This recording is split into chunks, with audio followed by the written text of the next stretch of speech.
Guys எனக்கு இந்த வீடியோவில் என்ன பார்க்க போகிறோம் பார்த்தீங்கன்னா நம்ம ஆல்ரெடி ஒரு ரூம் மேட்ச் போட்டிருப்போம். அது இப்போ தான் கண்டினியூ பண்ணிருக்கோம். இப்போ தான் ரவுண்ட் 3 வந்திருக்கோம். முட்டையை 7 ஓட விட்டுருப்பேன். அதில் 2 பேருமே கட்சியில் நான் அடியில் ஆஃப்லைன் போயிருப்பானுங்க. என் டீம்மேட் ஒரு ரவுண்ட் ஆஃப்லைன் போயிருப்பான். திடீர்னு ஒருத்தன் ஆஃப்லைன் போயிட்டு திடீர்னு டபுள் எக்ட்ரேட் தைத்த வந்துடுவான். நான் கத்துவேன். ஆனாலும் கொஞ்சம் இந்த மேட்சை பார்த்து கொஞ்சம் இன்ட்ரெஸ்ட்டாக இருக்கும். நீங்களே பாருங்கள். இப்போ இதோ பாருங்க எப்படி அடைக்கிறேன் பாருங்க. நான் ஓடுறேன்.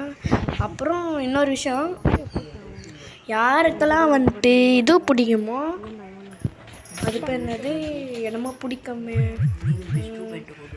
ஏஎல்பி 2.0 இப்போ புதுசாக நாங்கள் க்ரியேட் பண்ணிருக்கோம்.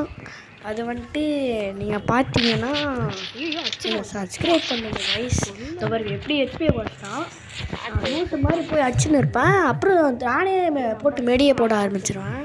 அதுக்கப்புறம் திடீர்னு எங்கேருந்து வருவானு இல்லை, இப்போ ஒருத்தன் ஆஃப்லைன் போயிருப்பான். அவனை போய் நான் ஃபஸ்ட்டு அடிச்சிடுவேன். அடிக்க போகும்போது அவன் டீம்மேட் அவனை அடிக்க உள்ள.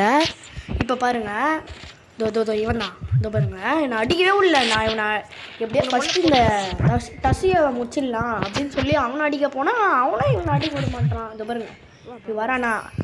இப்போ பாருங்க அவன் மண்டியில் விழுந்தது. அதுக்கப்புறம் இப்போ சுற்றின்னு போய் அப்புறம் உள்ளே போயிட்டானா. இது உள்ளே பார்ப்பேன், போக முடியல. சரி கிரெனேட் போடுறமே, ரூல்ஸை பிரேக் பண்ணுறேன்னு தோணிச்சு. அப்படின்னு நான் உள்ளே போனேன். திடீர்னு வெளில வந்தான். திடீர்னு பட்டுன்னு டபுள் வெளில என்ன ஒரு கன் எடுத்து அடிப்பேன். எனக்கு ஞாபகம் இல்லை. இப்போ பாருங்க ஒளிஞ்சு ஆடுறான் பாருங்க. ஒளிஞ்சு ஆடுறான் பாட்டு. கொஞ்சம் வர்றோம், கொஞ்சம் வராது. சைடில் ஒரு வாய்ஸ் வருதுல்ல, இவர் யார் இருந்ததா சதீஷ். பாருங்க வேர்ல்டு வருஷன் வாயிலே அடிக்கணும். அவன் சொல்கிறதுலாம் நினச்சிக்காதீங்க, அவனே ஒரு கிறுக்கு பையன். இருங்க இப்போ தான் நினைக்கிறேன். இப்போ திடீர்னு அவன் டபுள் எக்ட்ரேட் தைக்க ஆரம்பிச்சிடுவான். நான் கதறுவேன். அது நீங்களே பாருங்கள், எப்படி கதறுவேன்னு மட்டும் பாருங்களேன். என்ன அள்ளில வாக்கிட்டா.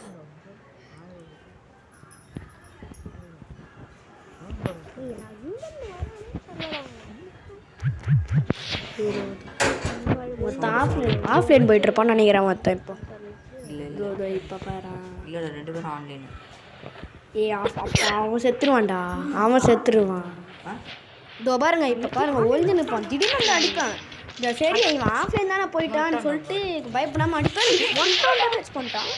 நான் கத்துவேன், ஐயோ இன்னொரு அடி ஆரம்பிச்சிட்டேன் அப்படின்னு சொல்லிட்டு டபுள் பேரில் ஒரு அடியை போட்டு டபுள் பேரில் மினிமேஷன் ஒரு அடியை போட்டு அடியோட கதரை விட்டுருவேன். அவள் நான் முடிஞ்சு இருக்குது. இன்னொரு 3 ரவுண்ட் இருக்கு. அது முடிஞ்ச உடனே இருங்க, இது ஒரு சம்பவம் நடக்கும் இங்கே இடத்துல தான். அதை நீங்கள் தான் பார்க்கணும். வாயை வச்சு என்ன நடக்கும்னா, இவன் என்ன சொல்லியிருப்பான், இதோ பாருங்க இப்போ உன் டீம்மேட் ஆஃப்லைன் போயிட்டா என்ன பண்ணுவேன்னு கேட்டான். திடீர்னு அசையாமல் போயிடுவான். இதோ பாருங்க அசையாமங்கிறானா, இப்போ தான் கரெக்டாக சொல்லுவான். இதோ பாருங்க இந்த மாதிரி கரெக்டாக ரவுண்ட் விட்டு வெளில வரும்போது திடீர்னு உன் டீம்மேட் ஆஃப்லைன் போட்டான்னு என்னடா பண்ணுவேன்னு கேட்பான். போனோம் எவ்வளோ வரையும் திடீர்னு போட்டா வாயை வச்சதே நடந்துச்சு. நான் கத்துவேன், லேண்டா வாயை வைக்கிற கருணாக்கி வச்சிருக்கீங்க என்னன்னு சொல்லிட்டு, சரி 2 பேர் தானே பார்த்துக்கணும் அப்படின்னு சொல்லிட்டு ஆட ஆரம்பிச்சுவேன். இப்போ பாருங்க, பில்டிங் மேலே வந்துட்டு அந்த ரெட் ஷர்ட் ஆஃப்லைனு எனக்கு செம்ம சந்தோஷம். அப்படியே மேலே ஏறி அடிப்பேன். இப்போ பாருங்க என்ன பண்ணுவான்ட்டு அவன் டீம்மேட்டு இதோ பாருங்க ப்ளூவால் போட்டு பண்ணிட்டான். நான் கத்துவேன் கொடுறாமா, ஏன்டா இப்படி பச்சையாக ரிவே பண்ணுற, வெக்கமா இல்லையாடா அவனுக்கு. அதுக்கப்புறம் இடத்துல வருவான். சரின்னு சொல்லி நான் அடிக்கலான்னு சொல்லி பார்ப்பேன். ஒன்று அடிச்சிட்டாரா. இப்போ இன்னொருத்தன் எங்கேருந்து வருவானே தெரியாது. அதுக்கப்புறம் பார்த்தீங்கன்னா அவனையும் அடிச்சிடுவேன், போய் கவர் எடுத்துருவான். இப்போ பாருங்க எப்படி அடிப்பாங்க, எப்படி மரணாடி வந்துட்டு எப்படி ஒரு அப்படியே இவனுக்கு வந்துட்டு இன்னொருத்த வருவானே டிஃப்ரெண்ட்டாக எப்படின்னா, அதை நீங்களே பாருங்கள். கொஞ்ச நேரம் வீட்டுக்கு ரெண்டுங்க கொஞ்ச நேரம் நீங்கள் எவ்வளோ கோவம் வரும் எனக்கு. அங்கே இருக்கான் பார்த்தீங்களா, அவள்தான் இந்த ரவுண்டு அவங்க ஆன்லைன் வந்துட்டான். ஏய் செம்ம காண்டாயிடுச்சு. ஏன்டா இப்போ போய் ஆன்லைன் வர லூஸ் அப்படின்னு சொல்லி சரி விட்டு வேற வழி இல்லை. அதான் அவனை தடுக்க முடியாது. ஒன்றுமா